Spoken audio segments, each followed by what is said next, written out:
All right, let's talk about two-strike hitting. Two-strike hitting is a popular topic in the hitting world. Everybody has their different beliefs and their different philosophies surrounding it. The topic and debate about strikeouts in baseball going up and things of that nature. So let's dive right into some two-strike hitting tips. So traditional two-strike hitting, typically you're told things like choke up, widen out your stance, expand the zone, crowd the plate, protect the plate, put the ball in play. All of these are different verbal cues that have been used to encourage hitters to have more success with two-strike situations. I guess what we need to really dive into is, does this does this traditional strategy actually work? Is it effective? Maybe, maybe not. So let's dive into some details.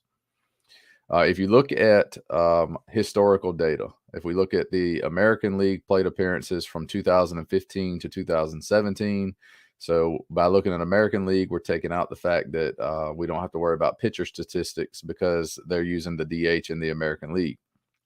So if we look at all two-strike counts, 0-2 count, batting average is 157, 1-2 count, 166, 2-2 count, 183, and a full count, 211.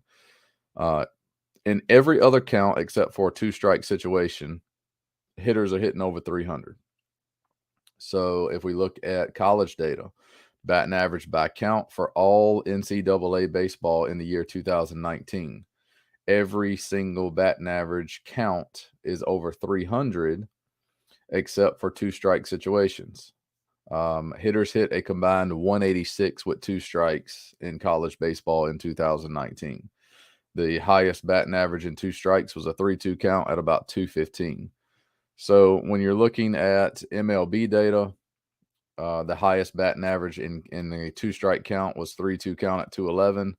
And compare that to college baseball data, we see some similarities there. So with those similarities, we can logistically say that hitters do not hit well in two-strike situations. Why are batting averages dropping from well above 300 in two-strike counts and two-strike situations? Traditional two-strike hitting data continued. If we look at all batting average by count for Division I baseball from 2017 to 2019, hitters hit a combined 183 with two strikes. So 0-2 count, 1-2 count, 2-2 count, 3-2. All of those counts averaged out to be about a 183. Why is there such a significant decline in batting average when we get to two-strike situations? I think it's because our traditional way of hitting with two strikes is flawed. There are some good intentions there, but have we actually measured its performance to see its impact on creating positive outcomes? And I'm not quite sure that we have. If the traditional method of two-strike hitting was so effective, why do batting average why are batting averages so low in two-strike hitting counts? So I think we need to approach two-strike hitting in a different way. Tip number one, control the at-bat before two strikes. I think this is important because 50% of your at-bats are going to be two-strike at-bats. 50% of your at-bats are not going to be two-strike at-bats. With that being said, how do we cut down on that 50% that we do end up in two strikes? If we could cut that down to say 45% of the time we end up in two strikes, that means we're probably going to execute early on in the at-bat prior to two strikes. So your approach is very important. Hitters usually fail because they take strikes early, they miss good pitches early, or they chase bad pitches. So ultimately, it comes down to a lot of decision making and having the right plan and sticking to that plan. If we're taking good pitches early, we're going to increase our chance to get into two strikes. If we're simply not executing good pitches, fouling off fastballs over the heart of the zone early in the count, then we're going to increase our chance to get into two strikes. If we are making bad choices out of the zone by chasing pitches, we're increasing our chance to get to two strikes. So the ultimate question we need to ask ourselves is, when we're getting to two strike situations, how did the at bat get there? Was the pitcher better than us? Did we just make mistakes? Did we just become a victim to maybe some unfortunate luck and the umpire made a bad call and called a strike that was actually a ball of strike? Some of those things are out of our control, but ultimately we need to evaluate what was our plan, what was our approach, and did we make good decisions prior to two strikes? Wasting strikes early on is fairly useless. 69% of Ks start with a first pitch strike. So if we can stop taking first pitch strikes, we can reduce the chance that the at bat will end in a strikeout. First pitch strikes lead to a 1-2 count 80% of the time. I think it's very important that as hitters that we can control the big part of the hitting zone early and punish mistakes in the heart of the zone when pitchers miss there. Ultimately, we know pitchers are told to throw strike one. I don't think there's any pitching coach that exists that is encouraging their pitchers to throw ball one or fall behind in the count early. They're definitely not trying to get to a 2-1 count. They're trying to get to that 1-2 count, which is a stat that is measured for pitchers. How often do you convert your first 2 of 3 pitches for a strike? So if we know pitchers are trying to aggressively pound the strike zone early, as hitters, we should take advantage of that same philosophy and be looking for a competitive fastball to hit early in the first 3 pitches. And we can probably reduce our chances of getting to a 2-strike count. Secondly, I'd say we need to stop expanding the strike zone and we need to reverse think this process. Ted Williams has a quote: "Giving the pitcher an extra 2 inches around the strike zone makes it 35% larger. Make sure you get a good ball to hit." I mean, such a simple statement with a lot of information there that's valuable for success as a hitter. If we are thinking expand the zone, first, our thought is already there. So the thought of expand is going to increase the chance that we're going to chase a bad pitch. And when we're in a two-strike situation, pitchers usually throw more balls out of the zone in two-strike counts.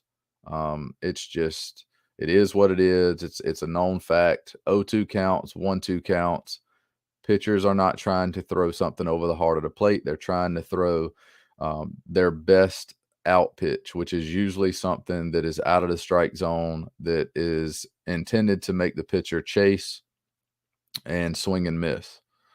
So if we know that pitchers are trying to throw more balls in two-strike situations, we probably shouldn't be thinking about expanding the strike zone.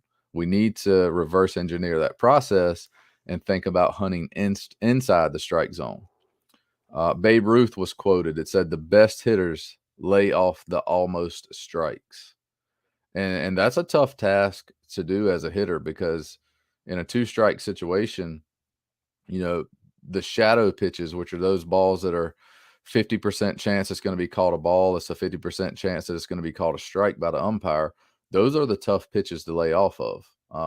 And those are the pitches that we may swing at, but they're on the fringe and they're on the edge of the strike zone. We want to shrink the zone so that we're less likely to chase the obvious balls, the ones that are designed to make us swing and miss because it's not a good hittable pitch anyway. It's outside of the zone for a chase. So if we think about hunting in the strike zone, we can become more disciplined hitters and shut down the swing when we're baited outside of the zone.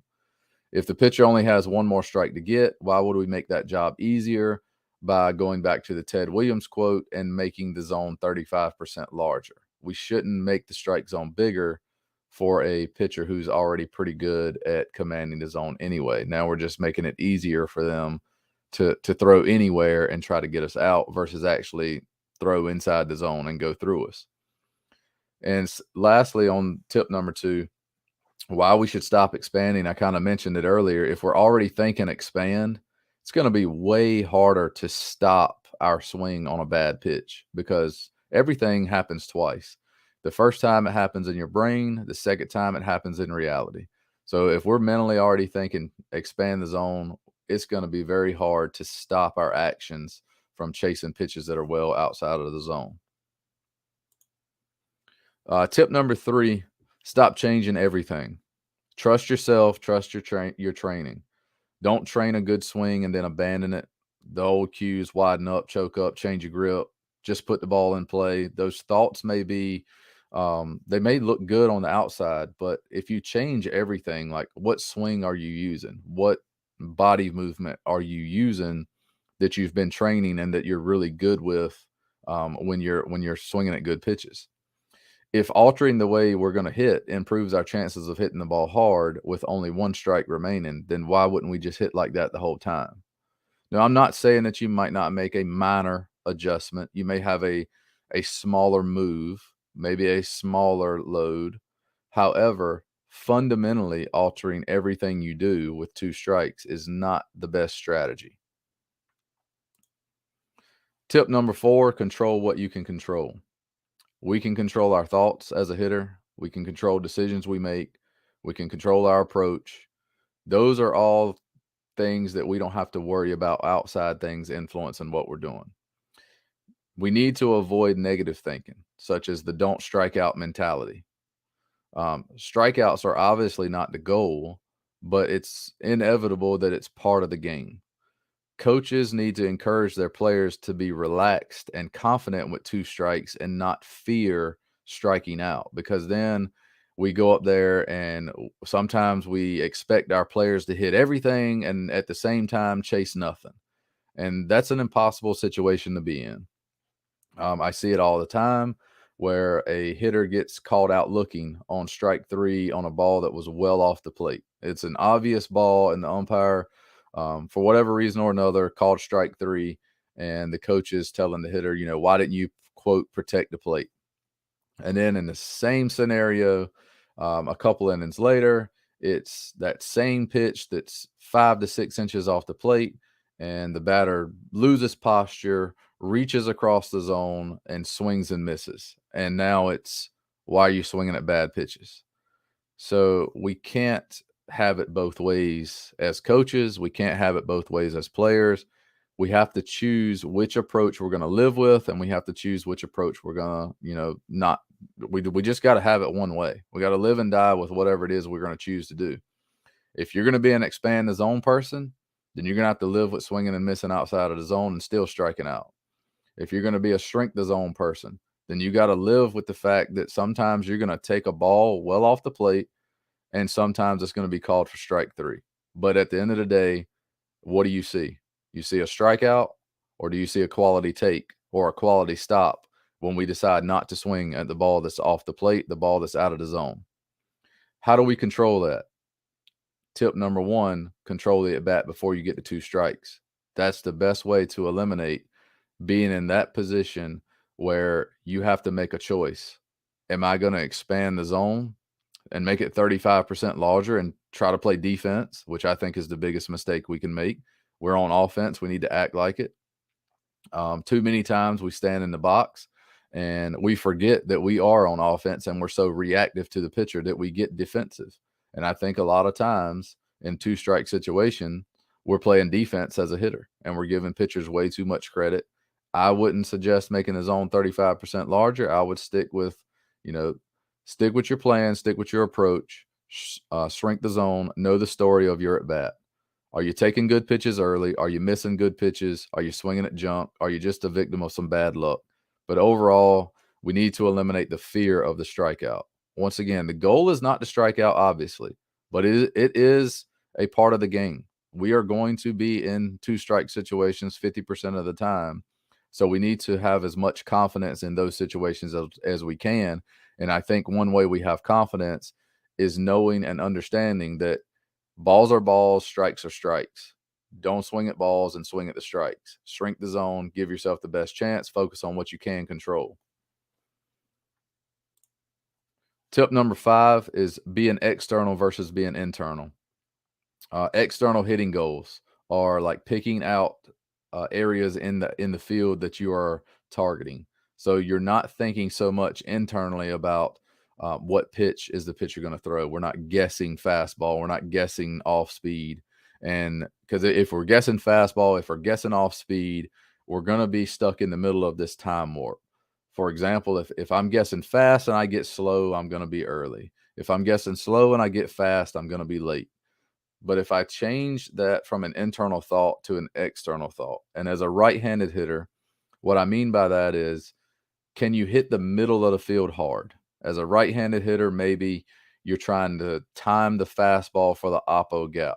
A hard line drive over the second baseman's head will win, and it pretty much any fastball location that is middle outer half, because you can be productively late on an outside fastball and hit it hard to the oppo gap, which allows you to adjust to the breaking ball that may be hung over the plate or you may be attacked with.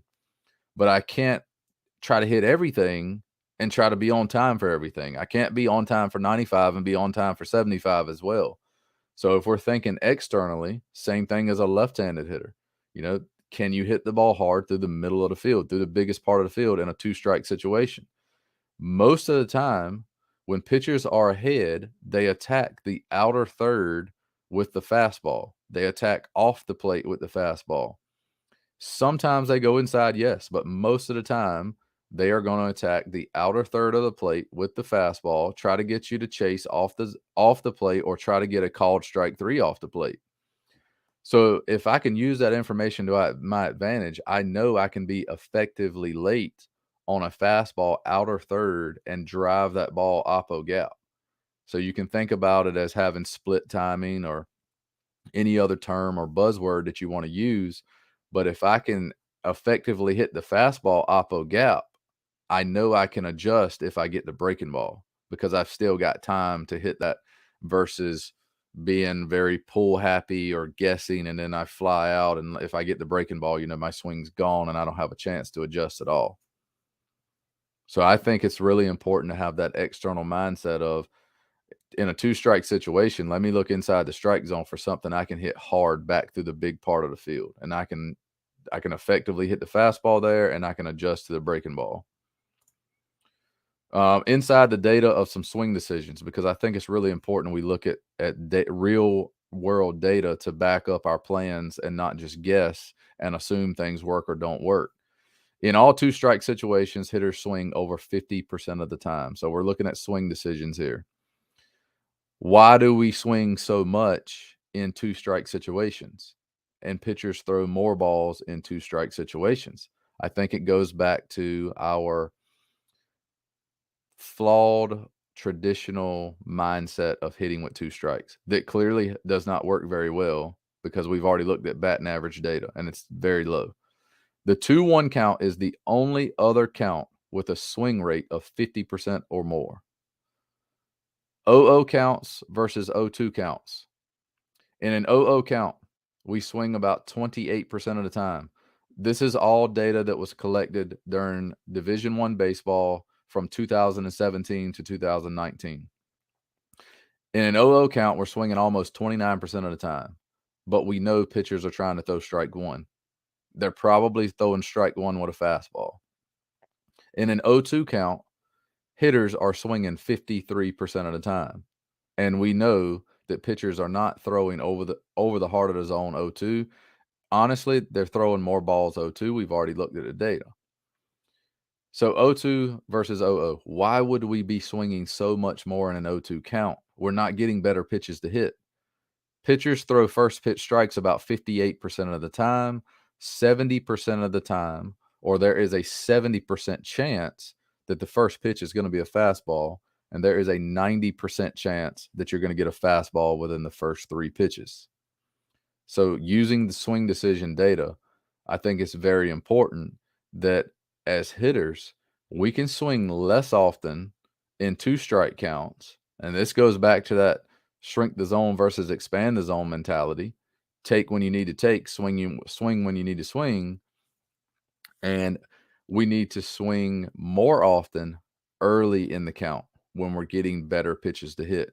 Don't take strike one simply for the sake of taking strike one. Knowing the story of your swing, knowing the story of your at bat, that's very important. I share a hitter's game log with all of my hitters, so they can track their ABs throughout the week, throughout the season. And we look at pitch sequence. We look at the results of the at bat. Did you hit the ball hard? Did you get a fastball in the first three pitches? Did you swing at good pitches? Did you take good pitches? Did you chase bad pitches? What was the overall outcome of the AB? Did you get a quality at bat? How was your timing? Early, good, late? Did the AB get to two strikes? If so, how? And I think when we track our at bats, we can find tendencies of success. And then we can also find some trends when we're not having such success. When we're getting into too many two strike counts, we can usually find that it comes to poor decision making or just lack of execution. And that could be by not having a plan in the box, or, not sticking to your approach or sticking to your plan. But it's way more than just, why am I striking out so much? The first question everybody wants to ask is, what's wrong with my swing? And we really haven't even looked at what choices are you making? How's your timing? All of those things are way more important before we get to, what your swing might look like. All right. And then we go into some results that I've experienced. Sticking with these plans and these philosophies, led our offense in 2019 at the junior college level to be one of the top 5 offenses in the region in major categories: batting average, on base percentage, slugging percentage, hits, runs per game, doubles, homers, walks per game, strikeouts per game, and stolen bases. So we were top 5 in every major category of offense. And what was really incredible is we were able to do damage, and we were able to reduce our strikeouts per game and increase our walks per game without sacrificing the ability to slug, without sacrificing the ability to hit doubles and homers. We were still able to cut down on the strikeouts and increase our walk rate. If you look at from one year to the next, in 2018, we only homered 5 times, and we went up to 37 home runs in the next season. Our walks increased 100% almost, from 117 walks in 37 games to 223 walks in 46 games. And we played 37 games in 2018, struck out 276 times. We played 9 more games in the following season and only struck out 3 additional times the whole season. So we were able to cut our Ks per game dramatically and increase our walks per game while having a very high-powered offense that led to 30 wins. So in summary, I think your approach is important. Control the at bat early. You need to hunt inside the strike zone. Flipping counts.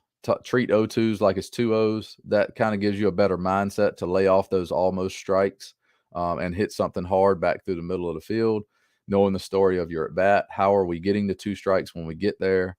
Trusting your swing and trusting your hitters. Control what you can control. Having the right plan. Trusting your thoughts. Trusting your decisions. External focuses for adjustability, and talking about that split timing mentality. Using information to your advantage. Information changes situations. So when you see pitchers are working you a certain way in 2 strike counts, they can't hide. They can't just hide behind a screen when they're out there pitching to your teammates. When they're warming up in the bullpen, you can kind of see what they can command, what they can't command when they're warming up between innings, and how they're attacking your teammates in 2 strike situations. If you have those mental ABs in the dugout, when you get in the hole and when you're on deck, you're having your AB. You've had way more than 1 2-strike opportunity before you actually get in the box, and you can use that information to your advantage to have a good plan for that pitcher. And keep it simple. You're either hitting with 2 strikes or you're not, but either way, you're still hitting. Build confidence with your players, build confidence as hitters. 2-strike hitting is not survival. Be a hitter. I hope this helps. If you have any questions about the content that I discussed, please reach out. You can follow me on Twitter at bmat0416. Check out the website, bmatthewsbaseball.com. I can share some resources with you, or we can talk directly. But I hope this little presentation about 2-strike hitting kind of gives you an open mind and maybe some new ideas that you can add into your own hitting plan, and maybe add it into your hitting program if you're a coach, if you're a player, some strategies that you can use as you go into your season to effectively hit in those two strike situations. Please feel free to reach out if you have any questions or if you'd like